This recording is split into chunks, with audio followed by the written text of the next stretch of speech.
بارگاہ میں سوال یہ ہے کہ ایک حدیث پاک میں آتا ہے کہ کیسر کے شہر پر جو سب سے پہلے لشکر حملہ آور ہوگا اس کی مغفرت ہو جائے گی، اور یہ بھی کہا جاتا ہے کہ یزید اس لشکر میں شامل تھا۔ تو اس بنیاد پر یزید کو اچھا جاننا کیسا ہے؟ دیکھیں، یزید کو اچھا جاننا، اور بعض لوگ یزید کو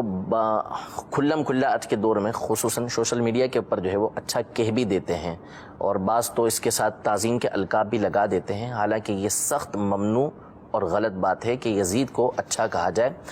سب سے پہلی بات تو یہ ہے کہ احادیث طیبہ کے اندر یزید کی مذمت موجود ہے۔ مسند ابو یعلا، مسند بزار وغیرہ کی حدیث پاک کے اندر موجود ہے کہ نبی کریم صلی اللہ تعالی علیہ وآلہ وسلم نے ارشاد فرمایا کہ لا یزال امر امتی قائما بالقسط، کہ میری امت کا معاملہ بالکل درستگی پر، انصاف پر قائم رہے گا، حتیٰ کہ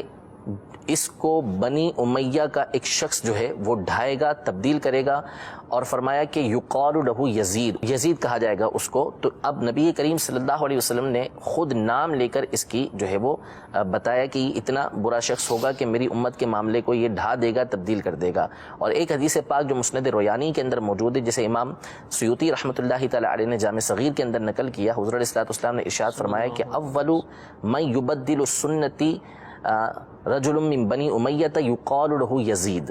یعنی میری سنت کو جو سب سے پہلے تبدیل کرنے والا شخص ہوگا وہ بنی امیہ کا ایک شخص ہوگا کہ جس کا نام یزید ہوگا۔ پہلی بات، یزید کی مذمت جو ہے وہ علماء کرام ہمیشہ سے کرتے ہوئے آئے ہیں، اور اس نے جس طرح کے جرائم کا ارتکاب کیا ہے وہ کسی کے سامنے مخفی نہیں، کہ اس نے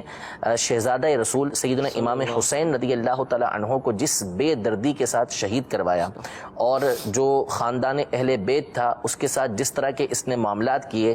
کہ ان پاک بیبیوں کو جس طرح قیدی بنا کر، ان کے گھر والوں کو قیدی بنا کر اس کے دربار میں لایا گیا اور جس طرح سے گھمایا گیا، یہ تاریخ کی کتابوں کے اندر واضح الفاظ کے اندر موجود ہے کہ اس نے کس طرح اہل بیت کے ساتھ سلوک کیا۔ پھر اس کے بعد اس نے مدینہ منورہ پر لشکر بھیج کر حملہ کروایا، اور مدینہ منورہ میں اس نے سینکڑوں صحابہ کرام اور ہزاروں تابعین کو شہید کروایا۔ مسجد نبوی میں 3 دن تک نماز نہیں ہوئی، مسجد نبوی کے اندر اس نے گھوڑے بندھوائے،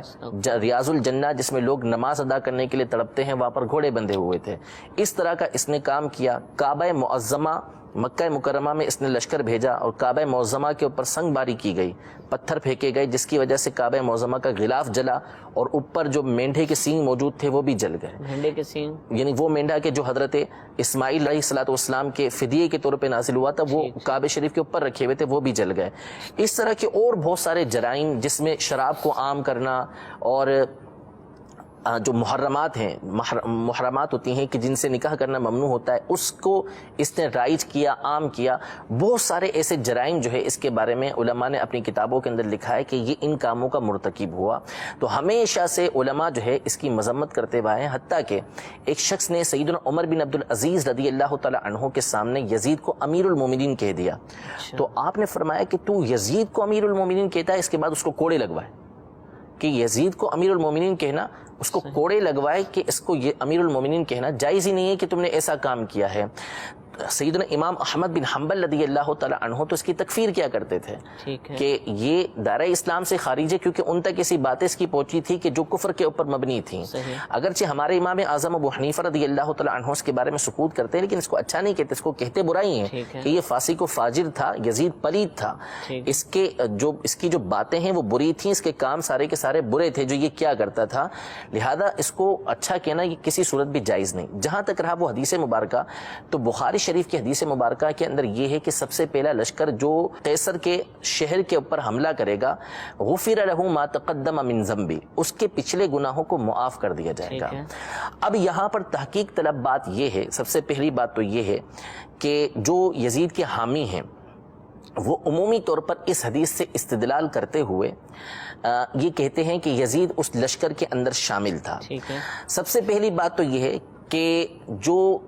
حدیث کے اندر جو الفاظ ہیں وہ مدینۃ قیصر ہیں۔ بعض لوگوں نے اس کو قسطنطنیہ جو آج کا استنبول ہے اس کے اوپر اس کو محمول کیا ہوا ہے کہ نہیں، اس سے مراد وہی قسطنطنیہ ہے کہ جو قسطنطنیہ کے اوپر حملہ کرنے کے لیے لشکر جائے گا، اس کی جو پچھلے گناہوں کی مغفرت ہے اس کے بارے میں نبی کریم صلی اللہ علیہ وسلم نے فرمایا ہے، پہلی بات تو یہ ہے کہ یہاں پہ قسطنطنیہ کا تو تذکرہ ہی نہیں ہے، ٹھیک ہے، اس میں مطلقاً مدینۃ قیصر کے الفاظ ہیں، قیصر کا شہر۔ اب وہ چاہے کوئی شہر ہو، تو سب سے پہلے جو حملہ ہوا تو وہ تو خود نبی کریم صلی اللہ تعالیٰ علیہ وسلم کے زمانے میں ہوا، جنگ موتا جو ہے وہ سن 8 ہجری کے اندر ہوئی، تو وہ سب سے پہلا لشکر تھا کہ جو مدینہ قیصر کے اوپر حملہ آور ہوا، تو اس میں تو یزید کا تصور بھی نہیں تھا، ٹھیک ہے۔ علی سبیل التسلیم چلے مان لیا کہ یہ اس سے مراد قسطنطنیہ یعنی آج کا استنبول مراد ہے کہ یہی شہر تھا، تو بھی علماء نے اس بات کی تحقیق کی۔ البدایہ والنہایہ کے اندر ابن کثیر نے اس بات کو لکھا، اور مفتی شریف الکمجدی صاحب رحمۃ اللہ تعالی علیہ نے بڑی تفصیل کے ساتھ اس بات کو ان کی کتاب ہے، ان کے رسائل ہیں، رسائل و مقالات شارح بخاری، اس کی پہلی جلد کے دوسرے حصے میں آپ نے ایک پورا مقالہ اس موضوع پر لکھا ہوا ہے، اور اس میں آپ نے کتابوں کے ذریعے اور اسی بات کو اعلیٰ حضرت امام اہل سنت نے اپنے ایک حاشیہ جو تیسیر نامی کتاب کے اوپر ہے، اس میں اس بات کو بیان کیا کہ تاریخ کی کتابوں کے ساتھ یہ بات ثابت ہے کہ جو سب سے پہلا لشکر قیصر کے شہر کے اوپر حملہ آور ہوا وہ حضرت عثمان غنی رضی اللہ تعالی عنہ کے زمانے کے اندر تھا، اور وہ سن 32 ہجری کے اندر ہوا تھا، ٹھیک ہے، یعنی وہ پہلے ہو چکا تھا، اس میں یزید تھا ہی نہیں، بلکہ اس کے بعد مزید 2 حملے ہوئے، ان دونوں میں نہیں تھا، چوتھے لشکر میں جا کے یزید شامل تھا، تو پہلے لشکر میں تو وہ تھا ہی نہیں، لہذا یہ بات ہی غلط ثابت ہوئی کہ یزید کو اس لشکر کے اندر شامل کر دینا یہ زبردستی کی بات ہوگی، ورنہ ایسا کچھ نہیں۔ اچھا، دوسری بات یہ ہے کہ جو الفاظ حدیث پاک میں وہ غفر لہم ما تقدم من ذنبی، کہ پچھلے گناہوں کو اس کے معاف کر دیا جائے گا، اس میں یہ تھوڑی ہے کہ اس کے اگلے گناہوں کو بھی معاف کر دیا جائے گا۔ احادیث طیبہ کے اندر آپ اگر پڑھیں گے تو نماز کے فضائل آئے ہیں، زکوٰۃ دینے کے بڑی بڑی فضیلتیں آئی ہیں، جہاد سے بڑھ کر فضیلتیں آئی ہیں، اسی طرح زکوٰۃ کی فضیلتیں بہت بڑی آئی ہیں، روزہ رکھنے کی فضیلتیں آئی ہیں، لوگوں کی مدد کرنے کی فضیلتیں آئی ہیں، لیکن اس کا مطلب یہ تھوڑی ہے کہ بندے نے نماز پڑھ لی تو اب آگے جو چاہے کرتا پھرے، اب اس کی مرضی ہے، جو کرے گا وہ بخشا ہے، نہیں، اس کے پچھلے گناہوں کو، وہ بھی صغیرہ گناہوں کو معاف کیا گیا، اگلے گناہوں کو معاف نہیں کیا گیا۔ پھر دوسری بات یہ ہے کہ سارے کے سارے جو ہے وہ اس بخشش کے اندر، اس فضیلت کے اندر آئیں، یہ ضروری نہیں ہے، بلکہ جب حکم فرما دیا تو ممکن ہے کہ بہت سے افراد ایسے ہوتے ہیں کہ جو نفاق دل کے اندر رکھتے ہیں، تو یہ تو باقاعدہ الفاظ ہیں کہ جو تلوار کے ذریعے جہاد ہے وہ نفاق کو مٹاتا نہیں ہے، حدیث پاک میں تلوار کے ذریعے جہاد یہ نفاق کو نہیں مٹاتا، اور یزید کی منافقت سب کے سامنے ظاہر تھی کہ وہ کس طریقے سے دین اسلام کے معاملات کو بدلنے کی کوشش کر رہا تھا، تو اس لیے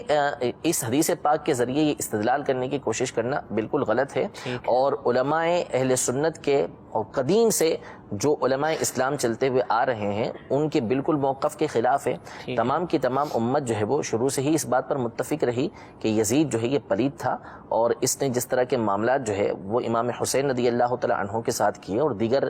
جو اس نے باتیں، جو اس کے معاملات ہیں جن میں سے کچھ باتیں میں نے ذکر کی ہیں، اس کی بنیاد پر علماء نے اس کو فاسق و فاجر قرار دیا، اور حضرت عمر بن عبدالعزیز رضی اللہ تعالی عنہ نے اس کو کوڑے لگائے۔ آج بھی مسلمانوں کے دل کے اندر اس کے لیے سخت نفرت موجود ہے، کوئی اس کے بارے میں اچھا یعنی سوچ ہی نہیں سکتا، یعنی ہم امام حسین رضی اللہ تعالی عنہ سے محبت کرنے والے ہیں، ہم دعا کرتے ہیں کہ اللہ تبارک و تعالی دونوں جہاں میں ہمیں ان کا غلام بنا کر رکھے، اور یہ دعا جو ہے وہ ہم برسرے ممبر کر سکتے ہیں، یہ دعا ہم ہر نماز کے بعد کر سکتے ہیں، تنہائی میں کر سکتے ہیں، لوگوں کے سامنے کر سکتے ہیں۔ اللہ نے یزید کو ایسا رسوا کیا ہوا ہے کہ جو لوگ یزید سے اس طرح کی یزید کے بارے میں باتیں کرتے ہیں، تو کیا ان کے اندر یہ جرت موجود ہے کہ وہ اس طرح کی دعا کر کے دیکھ لیں کہ اللہ تبارک و تعالیٰ کل بروز قیامت یزید کے ساتھ ان کا حشر کر دے؟ تو یہ خامہ خواہ کیا اسلام کے اندر رکھنا ڈالنے کی کوشش کرنا ہے،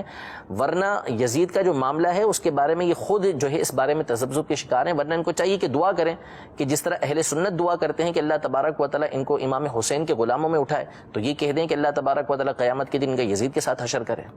کوئی نہیں کہے گا اس طریقے سے، اس لیے نہیں کہے گا کہ سب جانتے ہیں کہ یزید کی جو خرابیاں ہیں، وہ برائیاں ہیں، وہ ظاہر و باہر ہیں۔ تو بہرحال اس حدیث پاک سے اولاً تو یزید اس لشکر میں شامل نہیں، کیونکہ اس سے پہلے ہی جو ہے وہ 3 لشکر جا چکے تھے حملے کے لیے، اور اگر شامل ہو بھی تو اس سے پچھلے گناہوں کی معافی ہے، اگلے گناہوں کی معافی یہ نہیں ہے۔